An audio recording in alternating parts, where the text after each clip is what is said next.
19তম শিক্ষক নিবন্ধনের সাবজেক্টিভে প্রস্তুতি কীভাবে নেবেন আজকে এই ভিডিওতে এই প্রসঙ্গে কথা বলবো।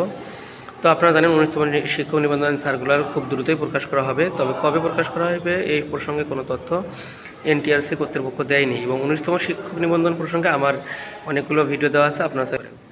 তো আমি মোহাম্মদ শামীম ফেরদৌস সাগর, সহকারী শিক্ষক ভৌত বিজ্ঞান। তো আপনারা যারা 19তম শিক্ষক নিবন্ধন পরীক্ষা দিবেন তাদের প্রস্তুতি পর্ব নিয়ে আজকের এই ভিডিওতে কথা বলছি। তো আমরা এখন ভিডিওটি শুরু করছি। তো প্রথমে কথা বলে নেওয়া যায় যে 19তম শিক্ষক নিবন্ধনে শোনা যাচ্ছে সেটা হচ্ছে সাবজেক্টিভে 140 মার্ক থাকবে। যদি 140 মার্ক থাকবে তো বোঝা যাচ্ছে যে এখানে সবচেয়ে বেশি জোর দিতে হবে। সেক্ষেত্রে আপনি কি বই পড়বেন বা এখন কি বই পড়া উচিত।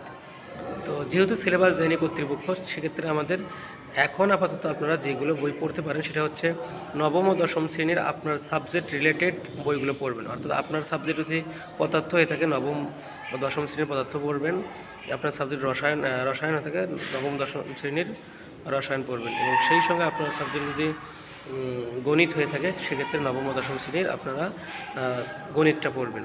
অর্থাৎ যার যে সাবজেক্ট মোতাবেক নবম দশম শ্রেণীর বইটা পড়বেন।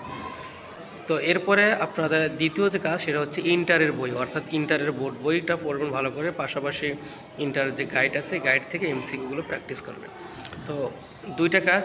এরপরে আপনারা যখন ইন্টারের বইগুলো পড়বেন, ইন্টারের সিলেবাসটি শেষ হতেই না হতেই আপনার নিবন্ধনের যে সার্কুলার এটা চলে আসবে এবং সিলেবাস দিয়ে দিবে, তখন তো আপনারা সিলেবাসটা পেয়ে যাবেন।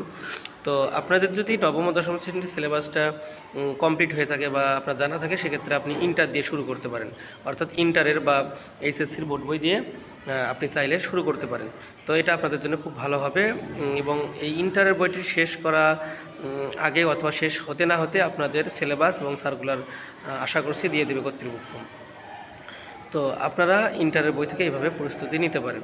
আর আপনার যদি ইন্টারের বইটা কমপ্লিট হয়ে থাকে, সেক্ষেত্রে আমি বলবো অনার্সের বা মাস্টার্সের, আপনারা অনার্স বা মাস্টার্স যে সাবজেক্টে পড়েছেন সেই সাবজেক্টের গুরুত্বপূর্ণ টপিকগুলো আপনারা পড়ে নেবেন এবং ওখান থেকে খুঁজে কিছু এমসিকিউ বের করবেন। যদিও আপনাদের অনার্স বা মাস্টার্সে ওইরকম এমসিকিউ আকারে বই নাই, তো এখনও যদিও কেউ বই বের করেনি বা সিলেবাস যদি দেয়নি, এখন যদি বই বের হয়েও থাকে সেগুলো নেওয়া উচিত হবে না।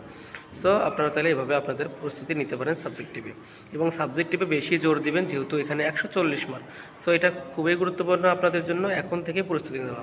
আর আপনি যদি প্রস্তুতি দেরি করে নেন, সিলেবাস বা সার্কুলার প্রকাশ হওয়ার পর নেন, সেক্ষেত্রে আপনাদের জন্য এটা বড় ধরনের ক্ষতি হয়ে যাবে।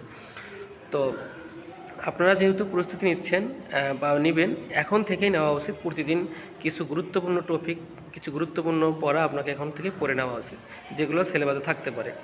অথবা সিলেবাস আপনি কোনটা হবে যদি না বুঝে থাকেন, সেক্ষেত্রে আপনারা 18তম বা 17তম সিলেবাসটা দেখতে পারেন। আমি বলবো 18তম সিলেবাসটা দেখা আপনাদের জন্য বেস্ট হবে। তো আপনারা চাইলে এভাবে আপনাদের প্রস্তুতিগুলো নিতে পারেন। তো আরেকটি বিষয় সেটা হচ্ছে, যদি আপনাদের প্রস্তুতি ভালো রকমের থাকে, সেক্ষেত্রে আপনারা মডেল টেস্ট দিতে পারেন। তো মডেল টেস্ট কোন বই থেকে দেবেন বা কোন জায়গা থেকে দেবেন সে বিষয়ে আমরা বিস্তারিত একটা ভিডিওতে কথা বলবো। আর 19তম শিক্ষক নিবন্ধনের জন্য আমরা একটা কোর্স চালু করেছি, কলেজ পর্যায়ের পদার্থবিজ্ঞান, স্কুল পর্যায়ের ভৌত বিজ্ঞান তথা পদার্থ এবং রসায়ন। ভৌত বিজ্ঞান, পদার্থ, রসায়নের পরীক্ষা দিবেন তাদের জন্য আমরা একটা শুধুমাত্র মডেল টেস্ট আকারে পরীক্ষার ব্যবস্থা করেছি। এখানে কোর্স ফি সীমিত, অর্থাৎ এই ফিটা হচ্ছে সীমিত। আরেকটি ব্যাপার সেটা হচ্ছে, আপনাদের জেনারেল পার্টের যারা প্রস্তুতি নিতে চান, বাংলা, ইংরেজি, সাধারণ জ্ঞান এবং ম্যাথের, সেই কোর্সও আমরা চালু করেছি। আর আমাদের বেসিক ফাউন্ডেশন কোর্স ম্যাথের রয়েছে, আপনারা চাইলে সেই কোর্সটি করতে পারেন। অর্থাৎ মোট কথা আমাদের 3টি কোর্স চলমান। একটা হচ্ছে ম্যাথের বেসিক ফাউন্ডেশন, একটা হচ্ছে জেনারেল পার্টের প্রস্তুতি বাংলা, ইংরেজি, সাধারণ জ্ঞান এবং ম্যাথের, এবং পাশাপাশি আমাদের 3 নম্বর সেটা হচ্ছে ভৌত বিজ্ঞান, কলেজ পর্যায়ের পদার্থবিজ্ঞানের প্রস্তুতি। তো আপনারা যদি প্রস্তুতি নিতে চান, অবশ্যই আমাদের নাম্বার দেওয়া আছে ফেসবুক পেজ এবং ইউটিউব চ্যানেলে, আপনারা চাইলে নাম্বারটি কালেক্ট করে হোয়াটসঅ্যাপে নক দিতে পারেন। তো বলছি সেটা হচ্ছে যে আপনারা প্রস্তুতিগুলো এখন থেকেই নিতে হবে, যেহেতু সাবজেক্টিভ। তো এই জন্য এখন থেকে আপনাদের একটু ভালো করে লেখাপড়া করা উচিত, এবং এসএসসির বইগুলো, ইন্টারের বইগুলো এবং অনার্স মাস্টার্সের বইগুলো একটু ভালো করে দেখা উচিত। তবে সবচেয়ে ভালো হবে সেটা হচ্ছে আপনাদের এইচএসসির বইগুলো ভালো করে ফোকাস করা। কেননা এইচএসসি থেকে ম্যাক্সিমাম কোশ্চেনগুলো হয়। আপনি যদি এইচএসসি অর্থাৎ ইন্টারের বইটা পড়েন ভালো করে এবং গাইড বইটা ফলো করেন, সেক্ষেত্রে আপনাদের ওখান থেকে অনেকগুলো এমসিকিউ কমন আসবে, এবং ওটা পড়লে আপনাদের এসএসসি অর্থাৎ নবম ও দশম শ্রেণীর বইটাও কভার হয়ে যাবে। সো আমি বলবো আপনাদের যার যে সাবজেক্ট সেই সাবজেক্ট থেকে আপনারা ইন্টারের বা এসএসসির বইটা আপনারা পড়ে ফেলুন এবং পাশাপাশি এর সঙ্গে একটা গাইড বই রাখবেন, এটা আপনাদের জন্য খুবই সহায়ক হবে।